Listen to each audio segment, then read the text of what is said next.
A billionaire finds his maid's daughter secretly washing dishes, and he's about to discover the desperate truth she'll do anything to hide. 3 a.m. Billionaire Arthur Coleman, walking his silent halls, finds an unexpected sight in his cavernous kitchen. Claire, a 17-year-old girl, his housekeeper's daughter, is scrubbing a mountain of dinner plates. Her hands are red and raw. Her eyes are wide with terror. She should be in school. Instead, she is here telling lies to protect a desperate secret. The billionaire, a man who built his fortune reading people, knows this is more than a girl helping her mother. It's a clue to a sacrifice he can't yet understand. He built an empire on seeing patterns, but sleep was a price he could not pay. Arthur Coleman found silence to be the loudest sound in his vast, empty mansion tonight. That silence was broken.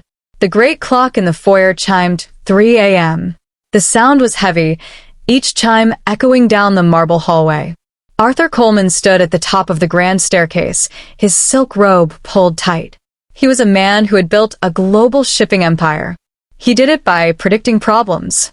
He could see a storm in the South China Sea and know instantly which 300 ships needed to change course. He could not, however, predict a solution for his own insomnia. He rubbed his eyes. The house was cold. He was returning from the library, a heavy book on Roman history, unread in his hand. He had tried to read. He had tried to listen to music. He had tried to meditate. But his mind, the asset that built his fortune, would not shut down. That is, when he heard it. It was not a dangerous sound. His security was absolute. No one could get onto this property. It was a small sound, a secret sound, the sound of a glass being gently placed on granite.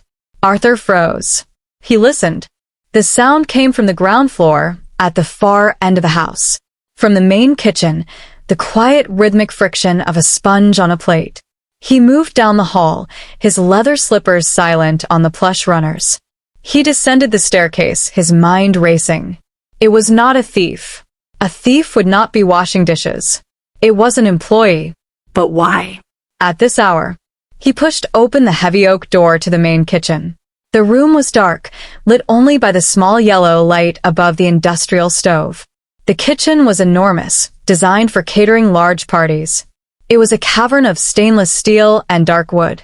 There, dwarfed by the counters, was a girl. She was hunched over the deep steel sink, her back to him. She looked small and thin. She was scrubbing a crystal wine glass with a focused, desperate energy. Arthur cleared his throat. The girl gasped, a sharp intake of air. She spun around so fast she fumbled the glass. It slipped from her soapy hands. "Oh," she cried, lunging for it. She caught it just barely, her knuckles turning white. Her eyes were wide. She was not just startled. She was terrified. It was a terror that seemed far too large for a simple surprise. "Mr. Coleman," she breathed. He did not recognize her. He had staff, but he rarely saw them. They were managed by his head of staff, George. "Who are you?" His voice was not unkind, but it was the voice of a man used to answers. "I'm Claire, sir. Claire Miller." She frantically dried her hands on a dish rag, her eyes darting between him and the door. "I'm Helen's daughter. Helen Miller, his housekeeper." Arthur's mind clicked into place. Helen, a good woman, reliable, quiet, always professional. Helen had been with him for 5 years. "Claire," Arthur said, stepping fully into the kitchen. He flicked on the main lights. The room flooded with a sterile, white glare. The sudden brightness made the girl flinch. He saw her clearly now. She was young, perhaps 17. She had blonde hair, but it was pulled back in a messy, frayed ponytail. Strands of it were stuck to her damp forehead. She was pale. The skin under her eyes was not just shadowed. It was dark, bruised with a profound exhaustion. She looked like a soldier who had been on the front lines for weeks. "What are you doing here at this hour?" Arthur asked, his voice softer now. "Where is your mother?" "She's sick, sir," Claire said. The words came out too fast, too rehearsed. "Just a bad cold." She felt terrible. She was so worried about the dishes from your party. I told her I'd take care of it so she could rest." Arthur's eyes drifted from the girl to the sink. It was piled high. The remains of his 30-person dinner party. Plates, pans, platters, dozens of glasses. It was a catering-level mess. It was work for 3 people, not 1 child. A bad cold, Arthur repeated. He looked back at her. His mind was analyzing the lie. It was a bad lie. A child her age should be sleeping. And she sent you, he said at 3 o'clock in the morning to do her work. No. Claire's voice was sharp, suddenly protective. The terror was replaced by a flash of anger. She didn't send me. She doesn't know I'm here. I let myself in. I have a key. I help her on weekends. Sometimes I know her routine. I wanted to get it done before she woke up, so she wouldn't worry. It was a brave lie, Arthur thought. But a lie nonetheless. You should be in bed, Arthur said, crossing his arms. You have school tomorrow. Today, rather. Claire flinched. It was a tiny, almost invisible movement, a tightening of her shoulders, a quick drop of her eyes. Arthur saw it. He had built his fortune, reading the flinches of his competitors across a boardroom table. A flinch meant a hidden truth. Yes, sir, she whispered, her eyes fixed on the floor. I'll be done soon. I promise I won't disturb you again. I'm very quiet. She turned back to the sink as if he had been dismissed. It was a clear signal. Please leave. Arthur did not leave. He stood there for a full minute, watching her scrub. He saw her small hands red and raw from the hot water and soap. He looked around the kitchen. His eyes landed on a backpack slumped by the service door. It was an old faded blue backpack. The zippers were strained. It looked heavy. Dangling from the main zipper was a bright blue and gold honor cord. Arthur's eyes narrowed. He knew that cord. It was the kind valedictorians wore at graduation. Next to it, tucked into the side mesh pocket, was a small framed photo. It was old. A young woman and a man in a crisp army uniform. Arthur looked at the girl. He looked at the mountain of dishes. He looked at the honor cord. The honor cord. The 3 a.m. dishwashing. The lie. The exhaustion. These pieces did not fit. They were a broken pattern. And Arthur Coleman hated broken patterns. Leave the dishes, Arthur said.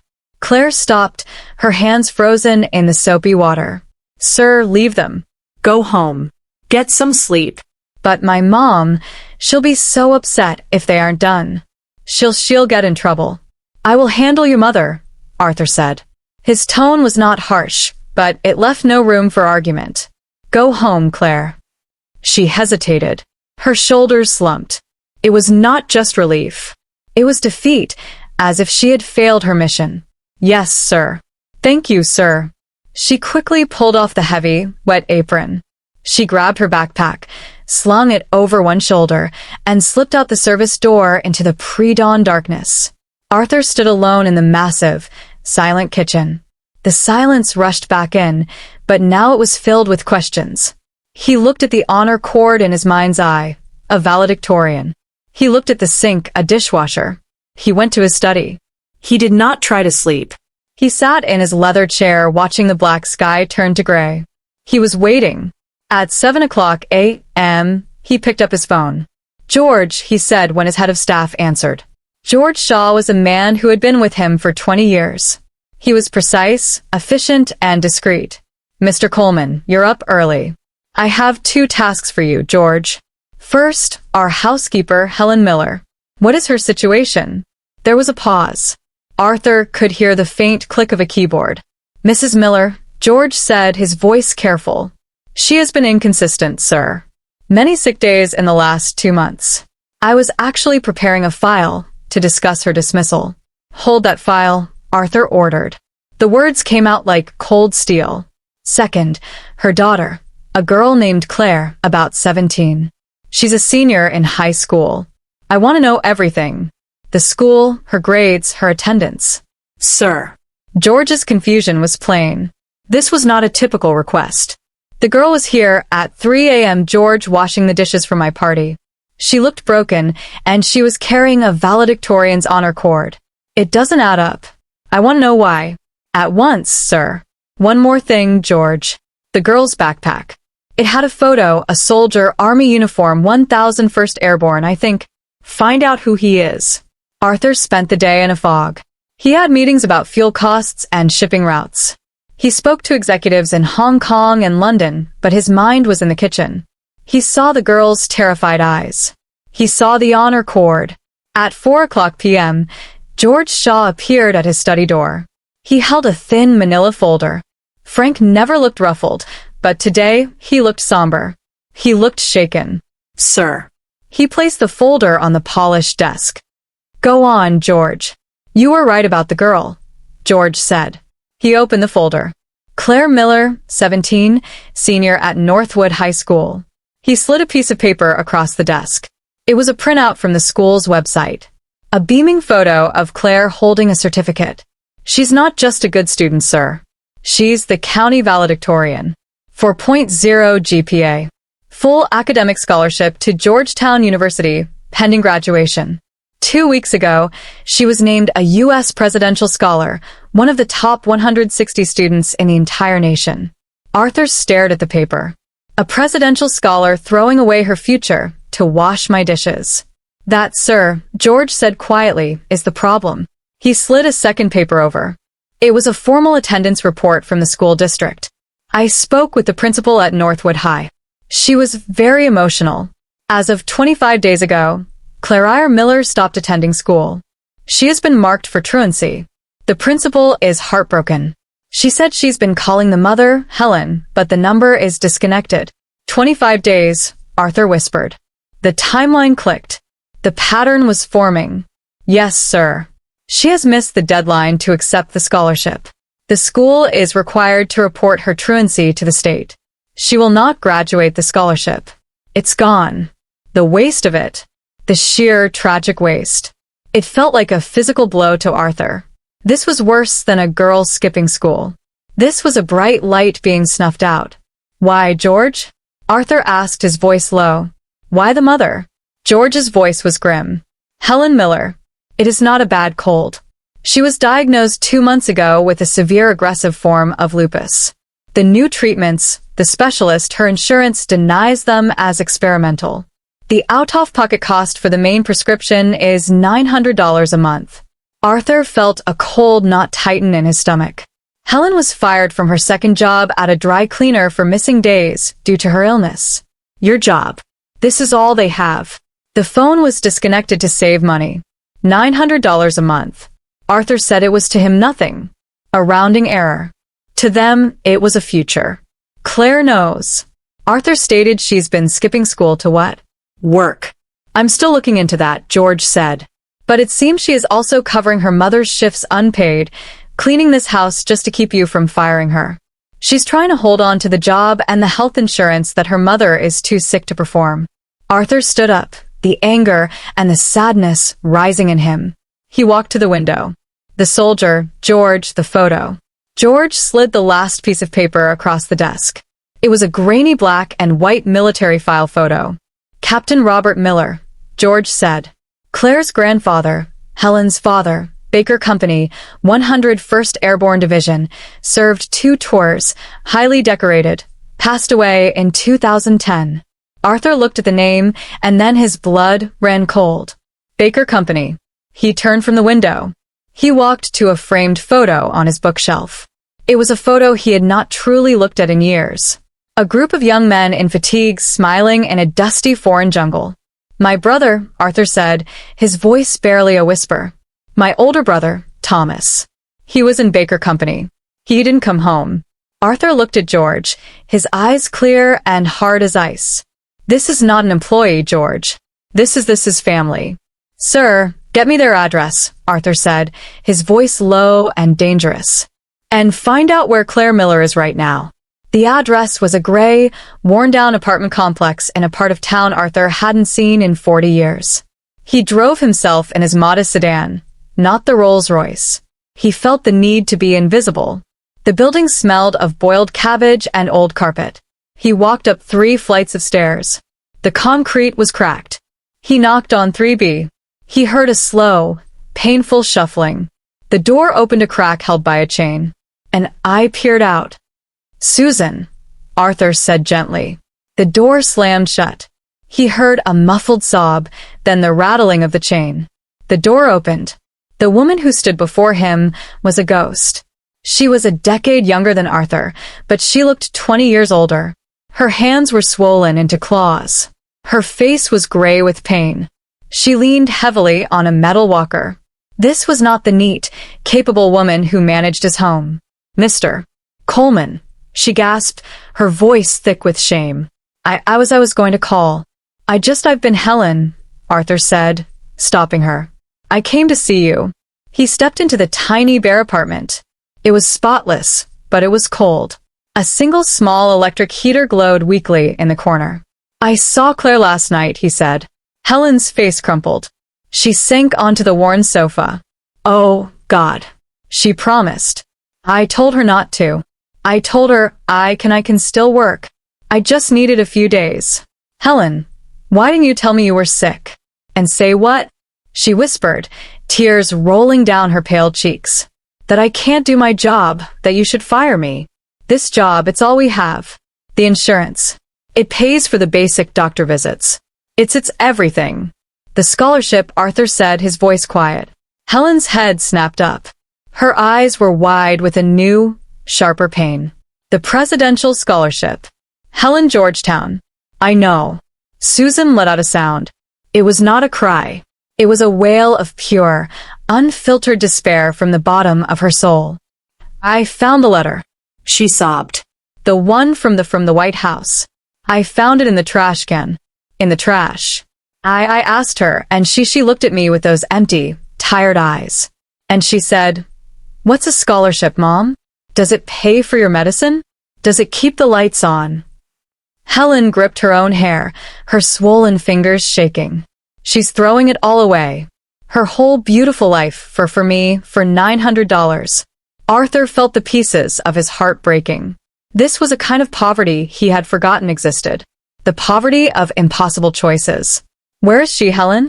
Where is she right now? She got a job, Helen whispered, looking away as if confessing a crime. A real one. A night shift. So she can be here during the day in case I fall.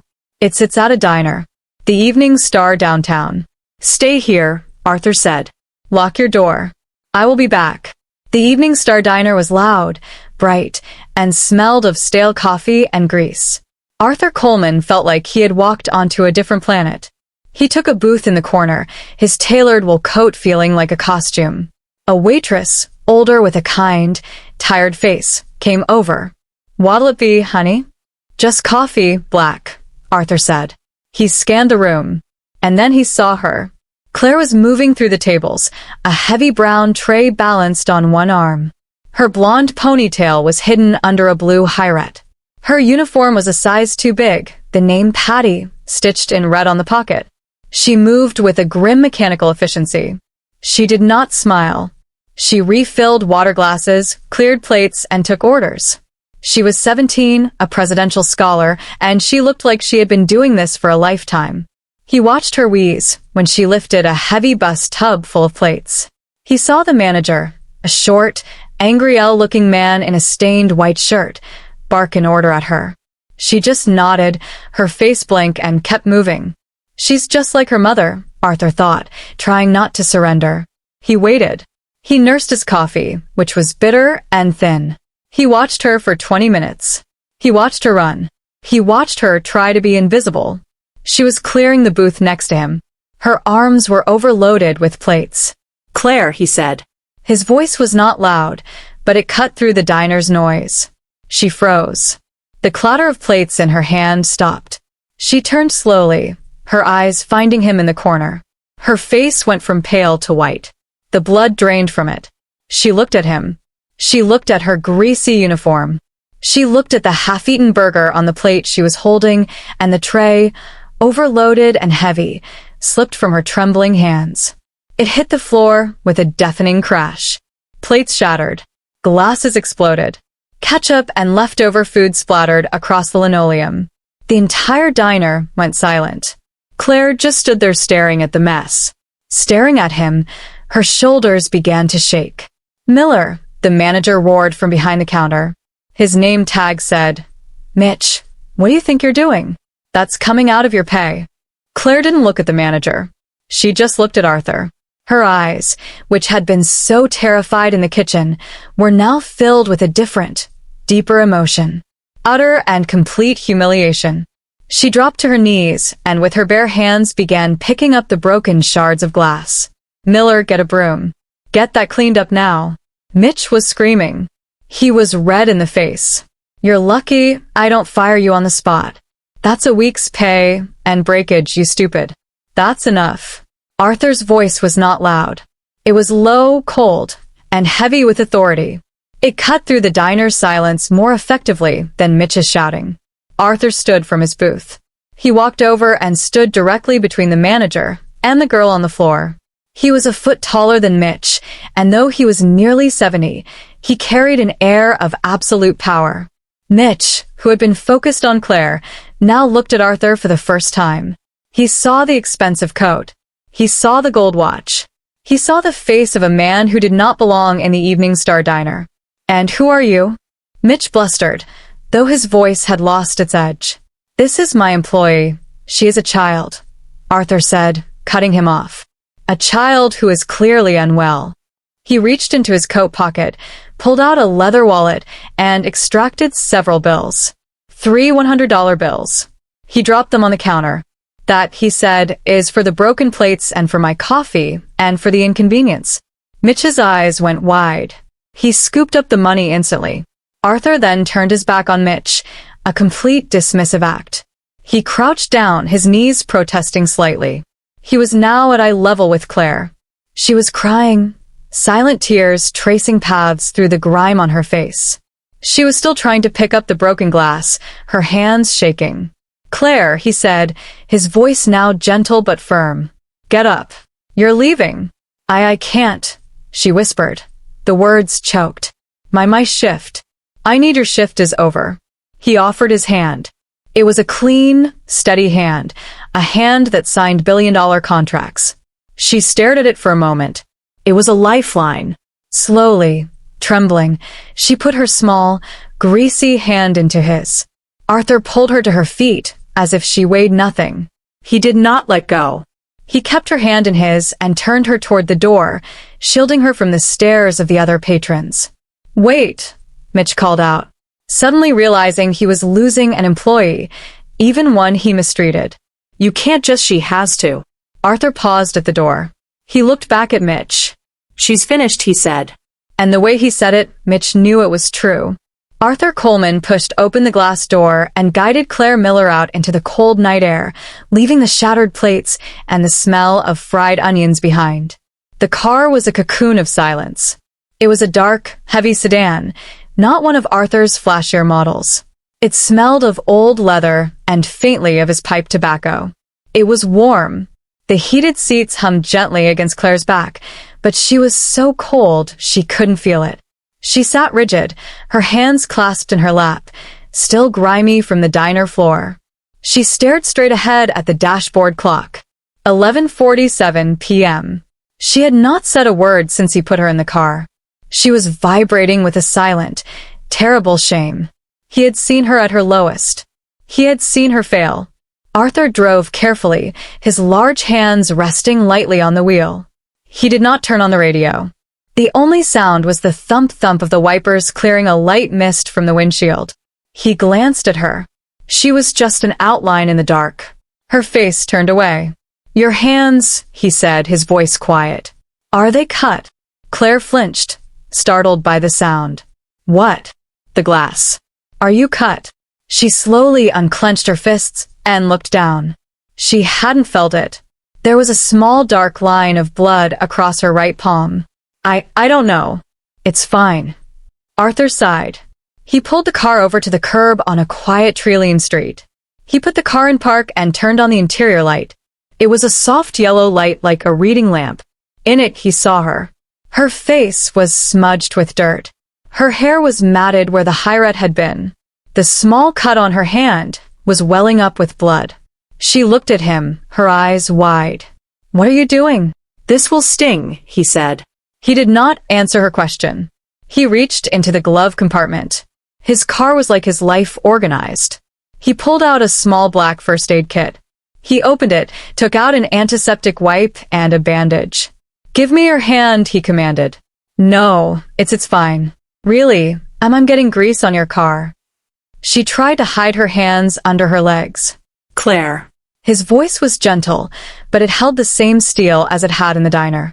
"Give me your hand." She hesitated, then slowly, reluctantly held out her trembling hand. He took it. His own hand was warm and surprisingly soft, but his grip was firm. He held her small, chapped hand in his. He carefully blotted the blood, then opened the wipe. She hissed as the alcohol touched the cut. "I told you," he said, his eyes on his work. "A small price. My brother Thomas always said that a little sting now is better than a lot of pain later." He worked with a precise, almost tender care. He cleaned the cut, then wrapped the bandage around her palm. His movements were not rushed. She watched him, her breath caught in her chest. This was Arthur Coleman, a man who moved markets, a man who owned half the city. And he was sitting in a parked car, bandaging her hand like a father.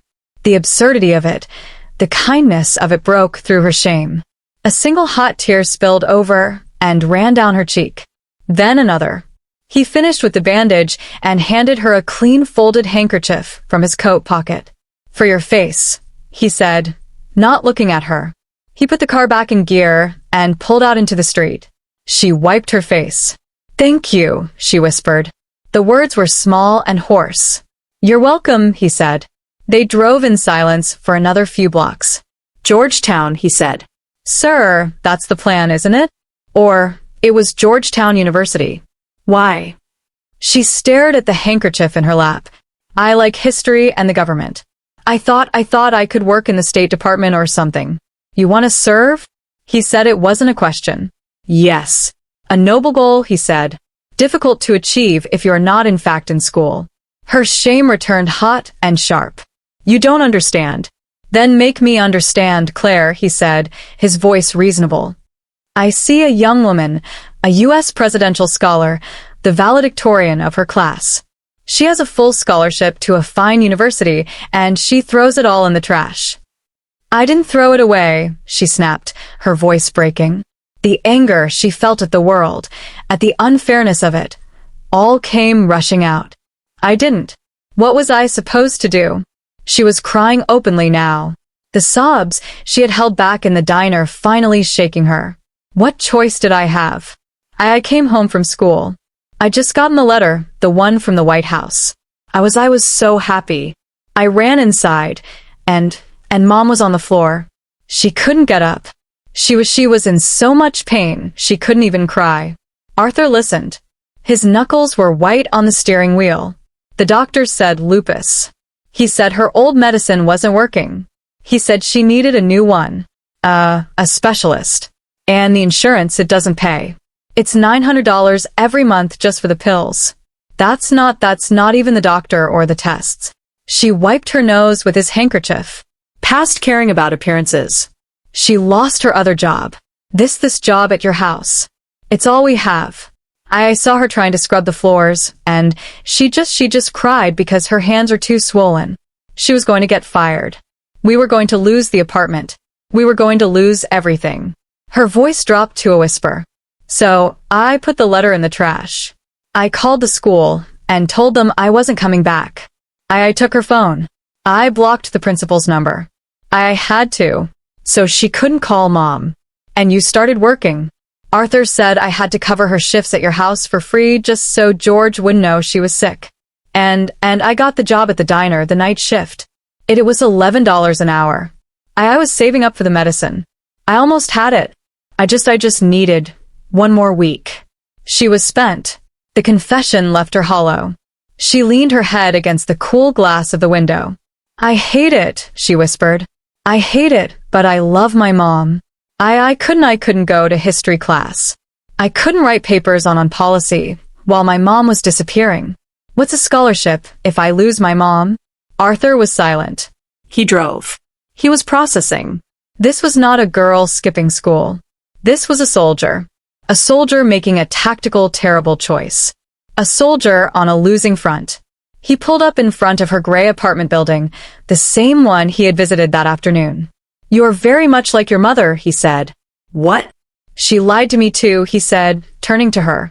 "She tried to hide her illness to protect her job, to protect you. You lied to me to protect her. You're a family of terrible liars, and you are both very, very bad at it." A small watery smile almost touched her lips. "You're also both very proud," he said. "And your pride is costing you your future.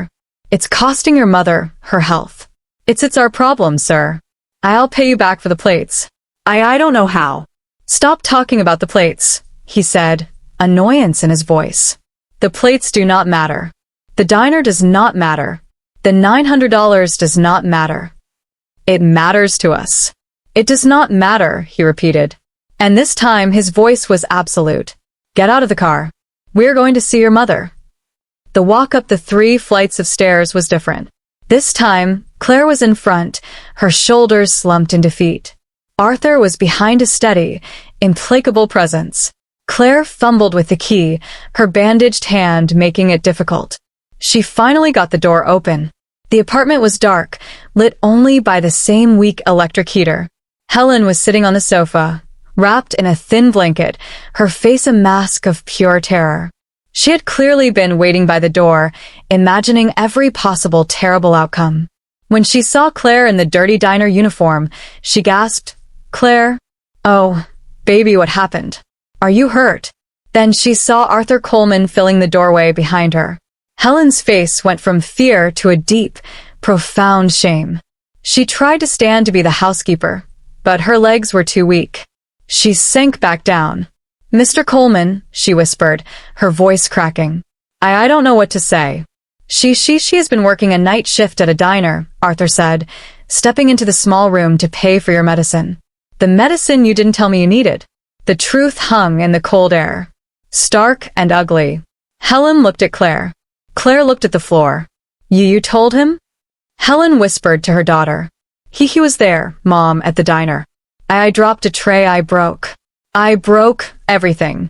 "I'm so sorry, Mom. I'm so sorry." Claire's defenses crumbled. She rushed to the sofa and collapsed, burying her head in her mother's lap, sobbing. Helen wrapped her arms around her daughter, her own swollen, painful hands stroking her hair.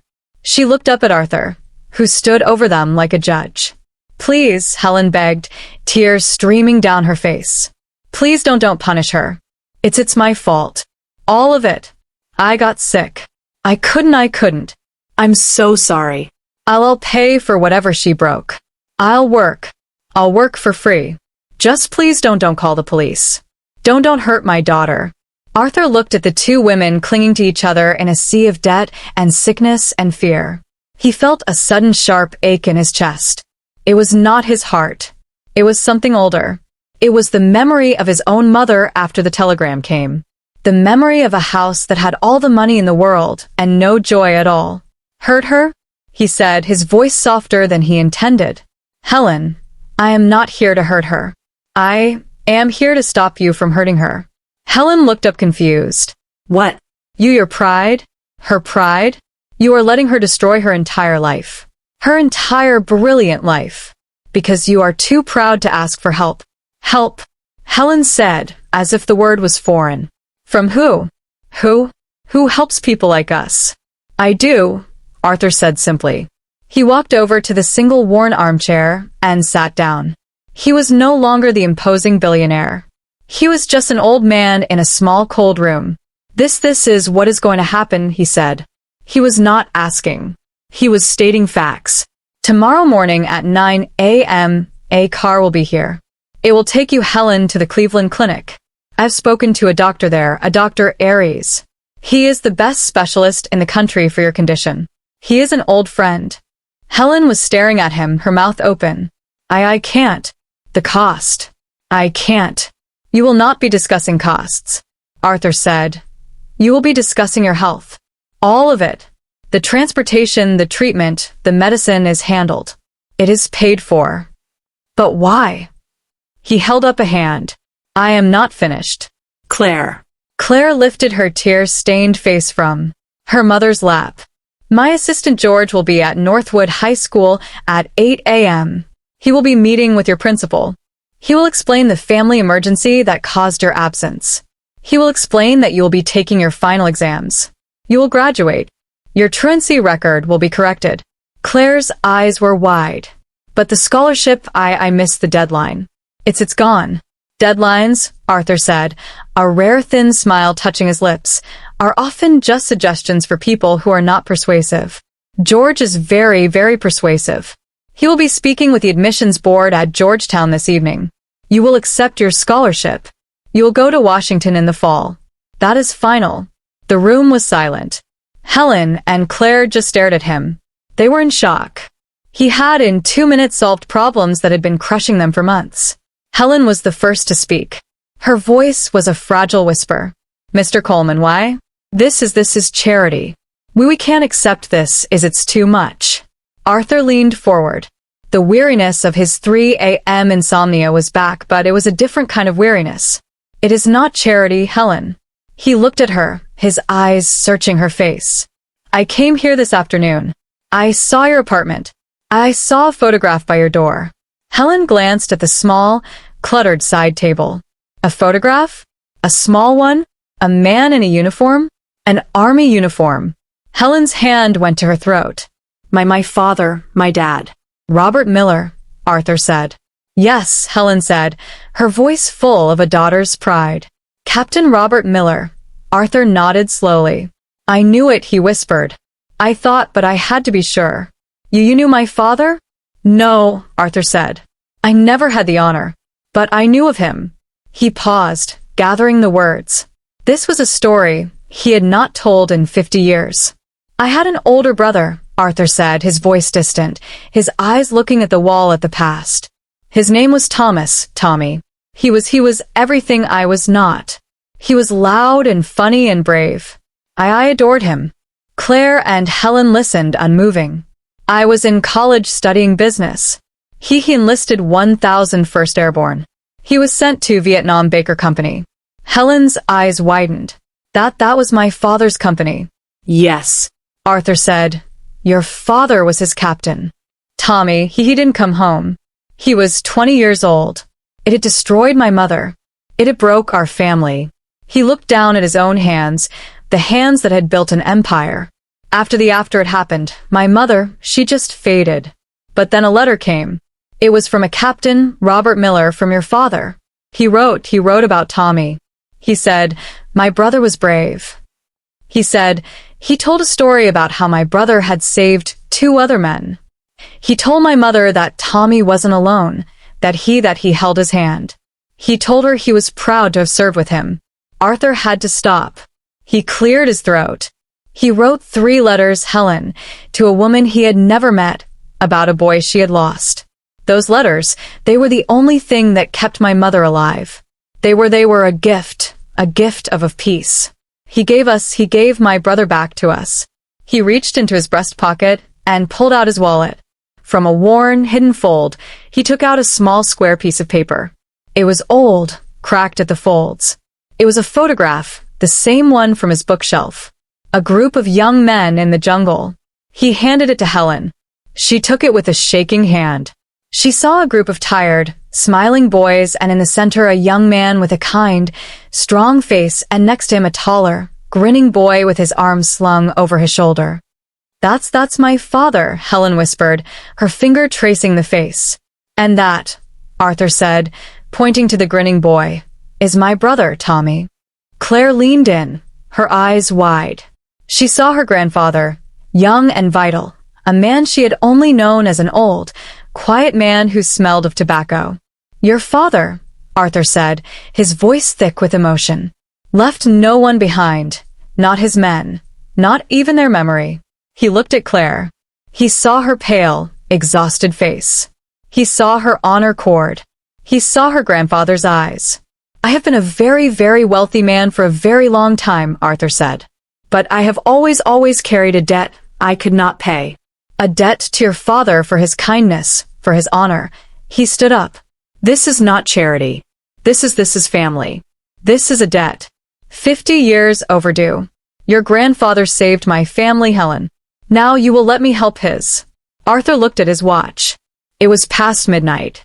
A car will be here for you at 9 a.m., Helen, he repeated, his voice gentle, but firm. Please be ready. Dr. Aries's team will be waiting. Helen just nodded, her eyes still fixed on the old photograph in her hand. Claire, he said. She looked up, her face red and swollen. I expect you at your school at 8:30 a.m. My assistant, George, will meet you.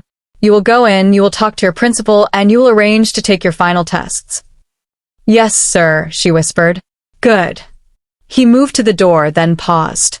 And George has also been instructed to have your utilities reconnected and to arrange a delivery from a grocer. You cannot move forward if you are cold and hungry. He looked back at Helen. He left no one behind, Helen, Arthur said quietly. It's time his family was treated the same way. He left. The door clicked shut. For a full minute, mother and daughter did not move. Then Helen let out a long shuddering breath, a sound that was half sob, half laugh. Claire rushed to the small kitchen, her body finally giving in to the stress of the night.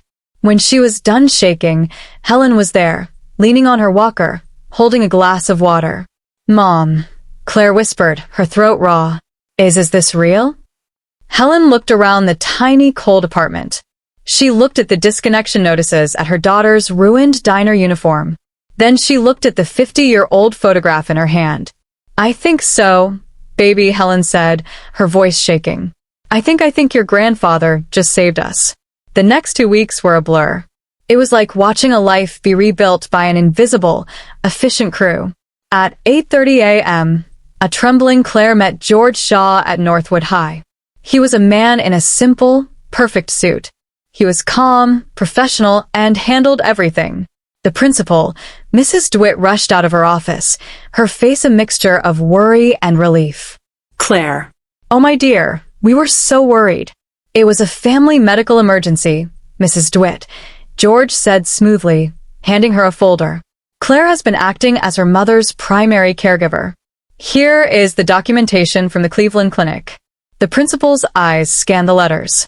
The sternness of the administrator was gone, replaced by a deep sympathy. Oh, you poor thing, she said to Claire. Why didn't you say anything? I didn't know how. Claire whispered. It is handled now, George said. We simply need to arrange for her final examinations. Of course, yes, anything. While Claire was at school, a different car arrived for Helen. She was terrified, but at the Cleveland Clinic, nurses were waiting. They knew her name. Dr. Aries, a kind man with warm eyes, sat with her for an hour. We're going to make this better, he said. Your job is to rest. For the first time in a year, Helen Miller slept without pain and without fear. Back at the apartment, the power came on. The gas heater clicked to life, flooding the rooms with warmth. A grocery service arrived with boxes of food. Real food. Claire sat at her small desk, her old textbooks open. She studied. She took her exams. The words on the page were no longer a reminder of a life she had lost. They were a map. The day of graduation was bright and hot. The high school football field was filled with folding chairs. Claire sat on the stage in her blue cap and gown. The blue and gold honor cord was draped around her neck. She looked out at the crowd. In the third row, she found them. Her mother was in a wheelchair, but she was not the gray, broken woman from the apartment. The swelling in her hands was down. Her hair was done. She was smiling, her eyes shining with a pride so fierce Claire could feel it from the stage. Next to her, in a simple gray suit, sat Arthur Coleman. He did not look like a billionaire. He looked like a grandfather. He caught Claire's eye. He did not smile. He simply nodded. A gesture of respect. Your day. When her name was called, valedictorian Claire Miller. The applause was loud. She walked to the podium. She unfolded her speech. She looked at her notes. And then she looked past them at her mother and at Arthur. She folded the paper and put it down. Good morning, she said. Her voice was clear, and it did not shake. I wrote a speech about the future, but I don't want to talk about that. She gripped the sides of the podium. I want to talk about what happens when you can't see a future. I want to talk about kindness. We think of history as something made by big important people, by presidents and billionaires. She saw Arthur's shift just slightly. But history is also made by small choices. By people who are tired and scared, but who choose to do the right thing anyway. By a soldier who writes a letter to a grieving mother he's never met. By a mother who would rather lose everything than let her daughter see her pain. By people who see someone falling, and instead of walking by, they stop. They just stop and they offer a hand. Her eyes were locked on her mother's. My future, it isn't mine. It was bought for me. It was bought by my grandfather 50 years ago. It was bought by my mother, who sacrificed her health for me. And it was returned to me by a man who understands that no one should be left behind. She took a breath. Congratulations to my class. We did it. But don't just go and be successful. Go and be kind. That's how you change the world. Thank you. The field was silent. Then the applause started. It was not polite. It was a roar. Her classmates stood. Their parents stood. Mrs. Ditt was crying. Helen was sobbing into her hands. Arthur was patting her shoulder. His own face set, but his eyes were bright. A month later, Helen was back. She was not cured. Lupus was not a cold, but she was in remission. The new medicine, the proper care, it had given her life back. She sat in Arthur's library. She had asked for this meeting. Arthur, she said. He had insisted she use his first name. I can't thank you. There are no words, but I cannot be a charity case. I have to work. I have to do something. Arthur smiled. He had been waiting for this. You're right. I agree. Which is why I have a job for you. He gestured to a pile of file boxes on his desk. My mother left a small fund, he said. She called it the Baker Company Fund. Her idea was to provide small grants for the children and grandchildren of veterans. Help with books or a down payment, a little bit of kindness, as she called it. He sighed. After she died, I let it go dormant. I was busy. I was building things. I forgot. He looked at her, his eyes serious. I have restarted the fund. I have endowed it properly. But it needs a director. It needs someone to read the letters, to find the people who need help, to be the heart of it. Helen looked at him confused. But I am a housekeeper. No, Arthur said. You're a veteran's daughter. You are a woman who understands sacrifice. You understand what it's like to be in need and to be too proud to ask. I can't think of anyone more qualified. Helen looked at the boxes. She was not being offered charity. She was being offered a purpose. Yes, she said, her voice clear. Yes, I would be honored. The summer ended. It was a cool morning in late August. By August, Claire was leaving for Georgetown. Helen, now in remission, saw her off from their new bright apartment. Arthur's sedan pulled up. He got out. All set? He asked. All set? Claire said, her smile wide. A few things, he said, handing her a box. Inside was a new laptop for the political science papers. Arthur, this is too much nonsense, he said. He then handed her a flat square envelope and this. She opened it. It was a simple dark wood frame. Inside was the photograph. The young men in the jungle, her grandfather and his brother. But this is yours, she said. From your desk? No. Arthur corrected her gently. The one on my desk was my mother's. This one? This was Tommy's. It was in his wallet when they sent his things home. It's been in a box. I think he would want you to have it to remember what you're made of. Claire's eyes filled with tears. She hugged him. It was not a small, shy hug. It was a real, grateful embrace. Thank you, she whispered.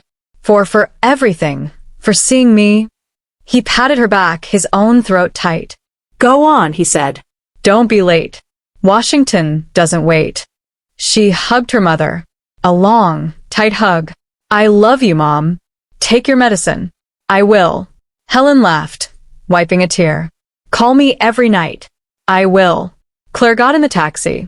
She looked out the back window as it pulled away. She saw her mother, healthy and strong, and she saw Arthur, the billionaire who had been too restless to sleep. He had his arm around Helen's shoulders. Two people from two different worlds standing on a sidewalk, watching the future they had built together drive away. Arthur watched until the car was gone. He looked up at the bright blue sky. He had built an empire on seeing patterns, storms, and markets and competitors. But for 50 years, he had missed the most important one. He had been looking for a way to pay a debt to the past. He never realized the debt was meant to be paid to the future. He felt a strange new sensation in his chest, a stillness, a peace. "Come on, Helen," he said, turning her toward his car. "Let's get to the office. We have work to do." And finally, he felt for the first time in a very, very long time like he might actually sleep that night. And that's where we'll end our story, with a debt 50 years overdue finally paid. I hope this story about how one small act of kindness can ripple across generations to change a future gave you a chance to pause and reflect. I'd love to know what you were doing while listening. Were you winding down for the night, or just starting your day with a cup of tea? Drop a line in the comments. I truly do read them all. If you want to make sure we cross paths again for the next story, hitting like and subscribing makes a huge difference. We are always trying to improve, so feel free to share your feedback. Thanks for spending this time with